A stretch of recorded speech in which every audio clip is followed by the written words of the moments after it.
La quarantaine de Tonton Pagou. Épisode 20. De Bogota à New Delhi. Bon, c'est Tonton Pagou. Je tousse plus. Ça va mieux, quoi, hein.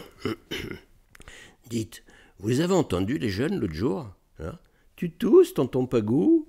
Tu vas mourir, Tonton Pagou. Je me demande si le petit Covid, c'est pas une invention de ces salauds de jeunes pour se faire de la place et pour tuer les petits vieux comme moi. Là, voilà la vérité. C'est pas facile d'être vieux avec son chat, de tousser et d'avoir peur tout le temps. Bon, c'est pas trop facile non plus d'être jeune, hein. Écoutez, le Gustavo Pronunciamento. Il a été interrogé des copains à lui, des étudiants ou des jeunes journalistes en Espagne, en Colombie, en Inde. Ils ont la pétoche aussi, les jeunes. C'est bien fait, tiens.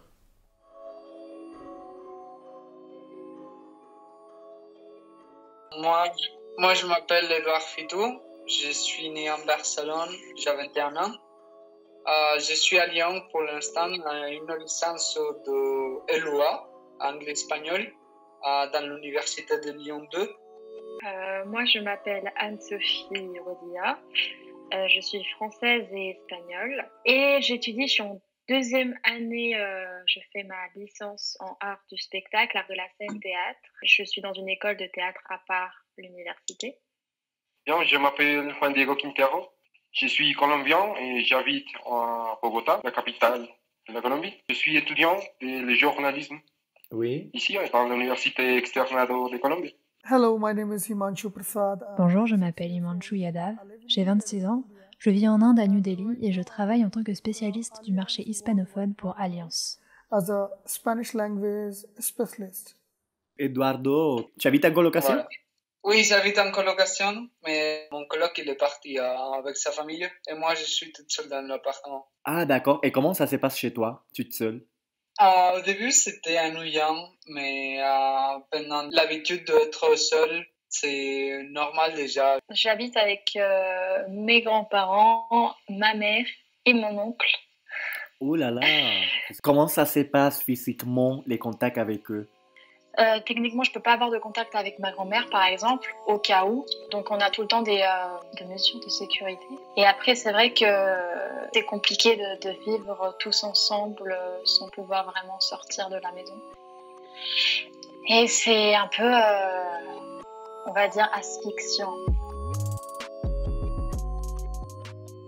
Tu t'inquiètes pour tes amis? Non, je m'inquiète pour ma famille. Je vis à New Delhi et ma famille vit dans un autre état, à 2000 km de là.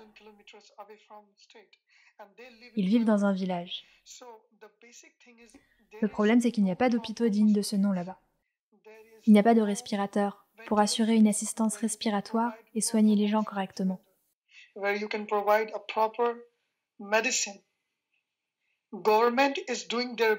gouvernement fait de son mieux, mais les gens migrent de New Delhi à d'autres États, et notamment l'État du Bihar. Les personnes qui sont venues dans les grosses villes pour tenter de gagner leur vie ne peuvent plus travailler. Donc elles ont décidé de retourner dans leur région d'origine, pour qu'elles puissent se nourrir et être avec leur famille. Le problème, c'est que beaucoup d'entre elles sont infectées par le coronavirus. S'ils retournent dans leur village et répandent le virus, ça va devenir ingérable pour nous.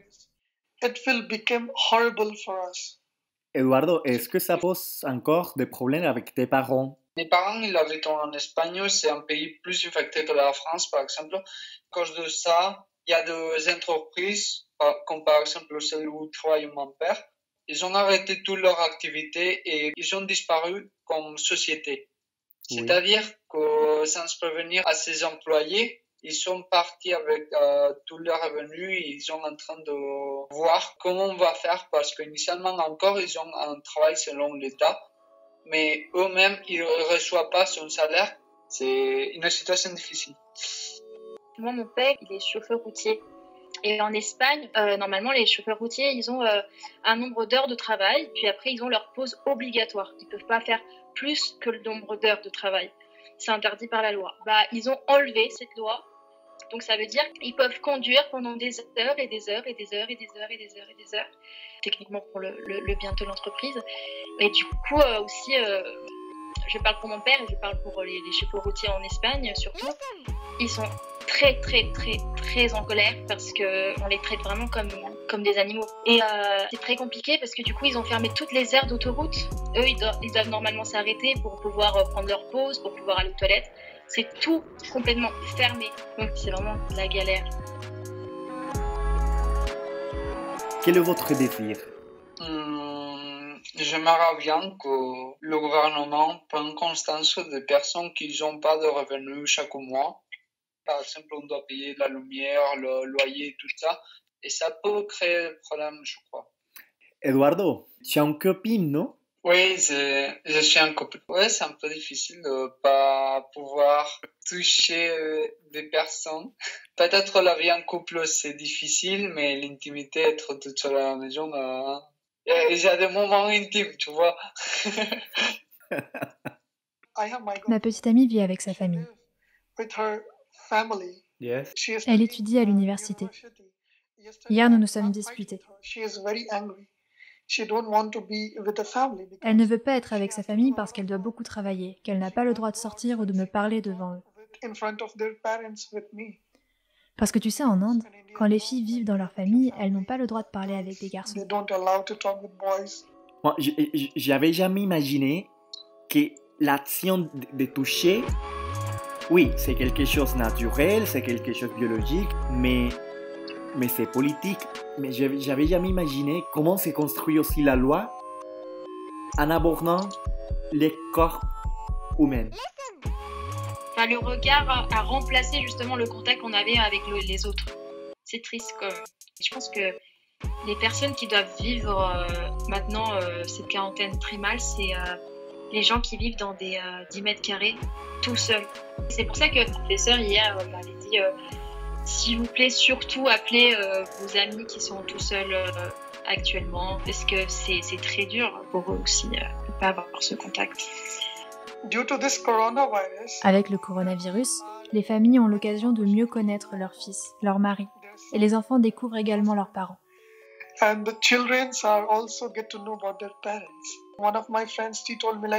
Une de mes amies m'a dit qu'elle n'avait pas vécu avec son père depuis 18 ans parce qu'il travaille dans la police, dans un autre état. Elle m'a dit « Je réalise que mon père a vieilli. Quand j'étais petite, il était tellement fort, et maintenant je le vois comme un vieil homme. » Diego, qu'est-ce que tu veux dire aux autres? Quel est ton conseil? Oui, tu as dit que je suis journaliste et c'est bien. Et les conseils que je vais dire n'est pas un conseil que généralement un journaliste va dire. Oui. Il y a plusieurs semaines, j'ai regardé un intellectuel suédois. Il a dit un conseil que je pense que c'est le parfait pour ce moment, pour toute la crise du Covid-19. Si vous voulez changer le monde, ne regardez pas les nouvelles par TV.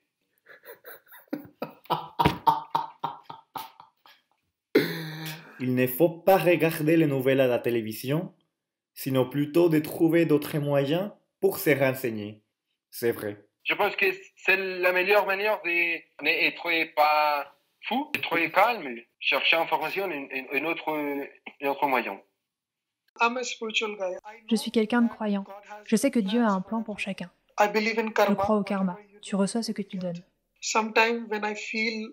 Parfois, quand je suis déprimée, je me parle à moi-même. Et je demande à Dieu d'envoyer un message aux gens que j'aime. Parce que dans cette situation, la vie est trop courte pour en perdre une seconde. C'est ce que je ressens profondément.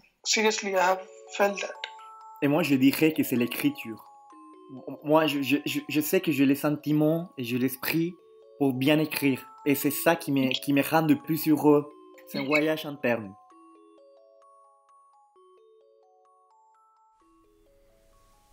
Non, vous voyez, il est peut-être pas si mauvais que ça, le Gustavo, hein? Puisqu'il écrit, il dit l'écriture, c'est peut-être la solution. Comme un voyage intérieur. Ouais, on voyage pas mal en ce moment. Allez, à demain. Et puis n'oubliez pas, tontonpagou@gmail.com. Ciao. À suivre.